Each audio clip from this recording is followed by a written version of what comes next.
Hey there, everybody. Welcome back to the channel, RVCCIS.Info, the channel where faculty representatives from Rock Valley College's Computers and Information Systems Department talks to you, the community at large, about things roughly having to do with, in this case, Rock Valley College or computers in general. But today, we're going to continue with what we started in our previous episode on what to expect for 2021. And today, we'll say, what kinds of course formats to expect for 2021. Yeah, and if you've looked at the courses on Rock Valley College's website or through online services, you'll notice that there are quite a few different things that you might want to know more about with respect to the classes, like hybrid versus online and asynchronous versus synchronous. So Right. we'll start out with hybrid versus online. And that one seems to be a little bit easier to understand. Yeah, because we know what an online class is, right? It's online and you don't have to go to school. Everything is online in some sort of fashion.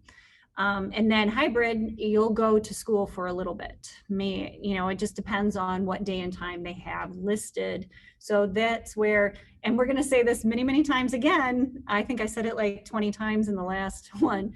Double check to make sure your day and time, and that if it's hybrid or online, because online may have a day and time too. So Right.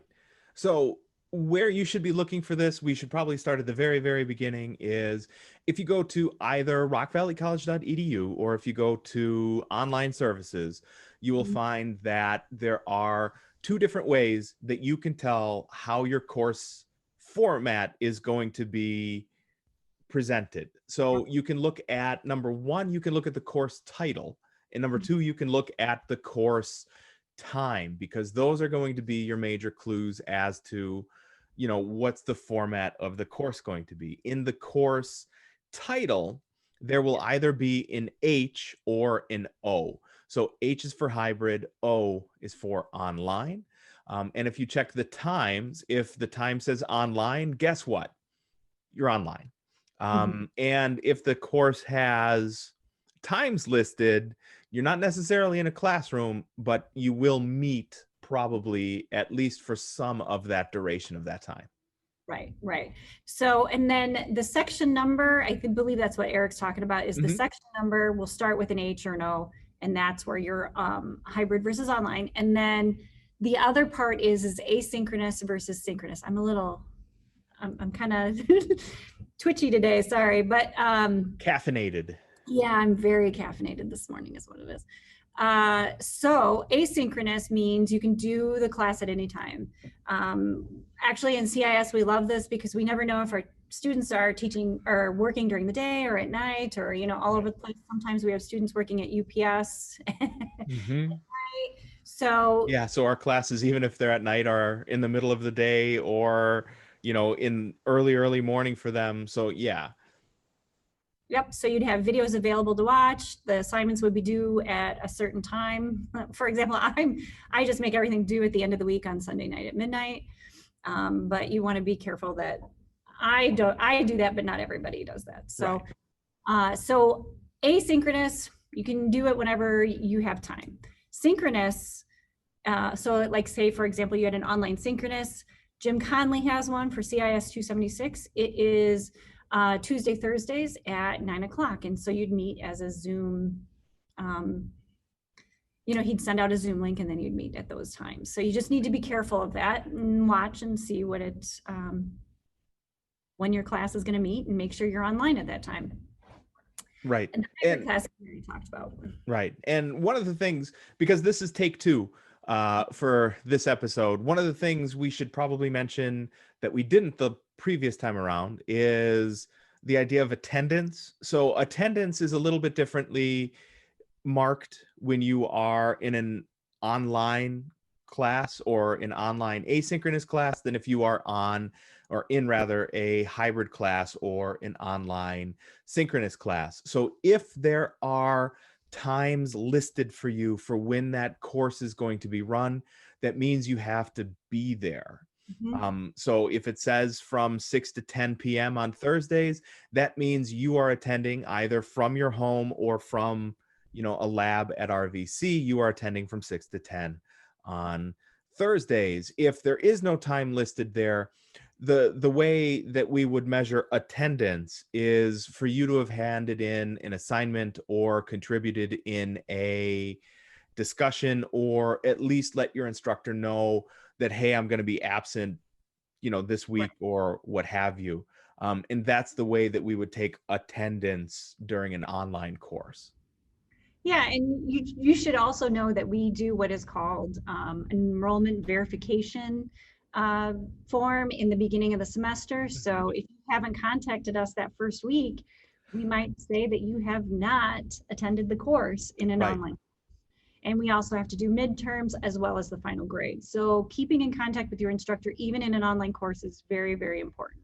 Yep. And even if it's just a simple email saying, hey, I am struggling right now. I need some, I just need some time or I need some help. We are here to help you out. So Yep. please just keep in contact with us.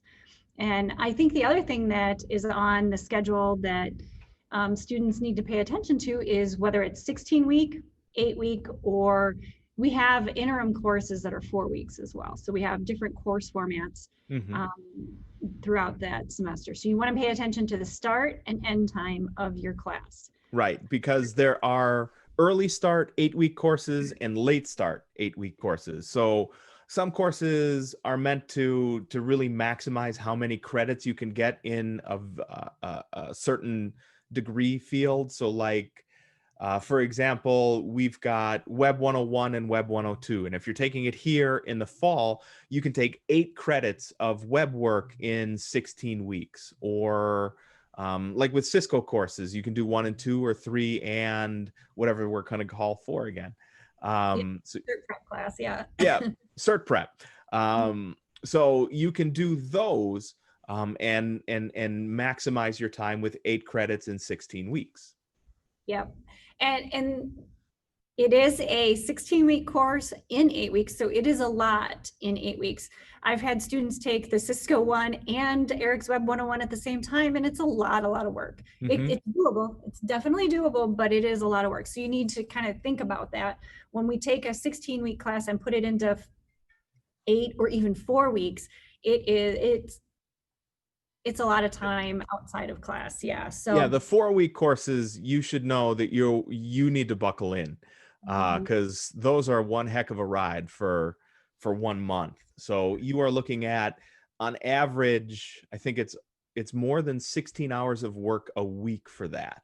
for sure. Yes. So even though that sounds daunting, that's 3 hours a night as you go through the week, which again sounds daunting, but every semester, or every year rather, we have dozens of people who survive. Mhm. So it's totally doable, but you should be aware of that before you kind of like haplessly sign up for a course and then go like, oh no, this is not what I was looking for. You really got to look at every phase of that course description. So you got to look at the title, the section, the times, and the start and end dates in order to really ensure that you are signing up for the course that you intend to. Yep. And if you think about a 3 credit course for 16 weeks, it's 3 hours a week. For 16 weeks, it's 48 hours total, right? Right. If you double that, that's on the minimum of like, you do 3 hours in class and then you do like what, 3 to 9 hours outside of class, Right. depending on your speed and all of that. And then, so if you think about that, if you take, like 100 plus credits and you smash it into 4 weeks, or hours, I'm sorry, and you smash it into 4 weeks, it's going to be, a good 20 hours a week. It's like a, Right. part-time job or even a full-time job, depending on, the number of credits and stuff. So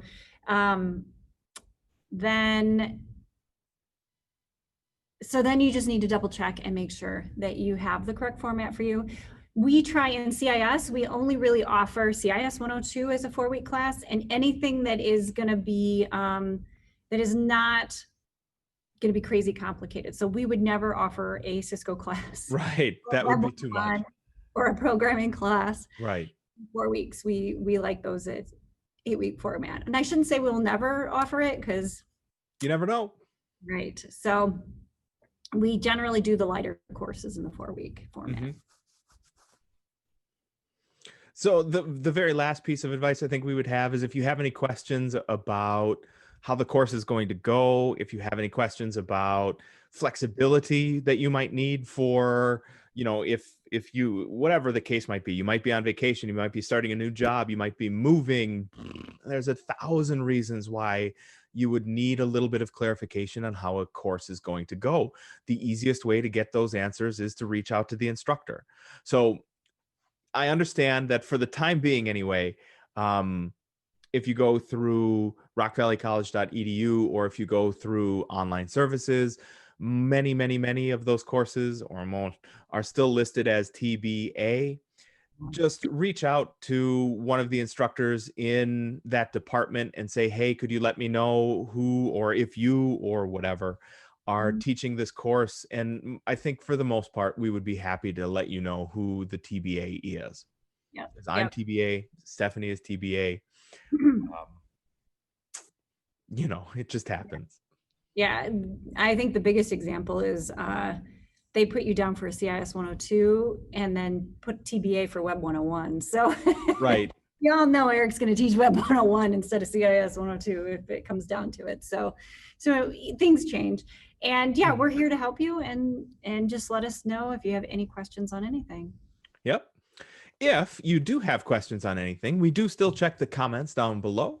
It's one of the nice things about YouTube Studio. It lets me know when you guys leave me comments.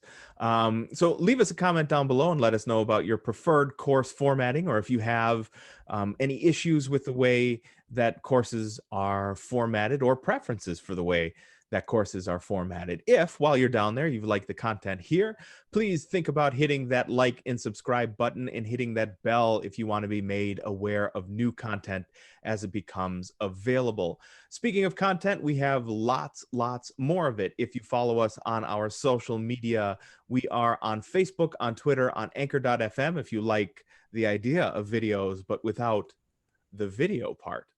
Anchor.fm, and we are also clearly here on YouTube. We are at RVCCIS.Info across all platforms. So, on behalf of Stephanie Washer, myself, Eric Wolf, Jim, and Chuck, not seen here today, and the rest of the Rock Valley College community, stay safe and stay sane out there, everybody, and start registering for classes.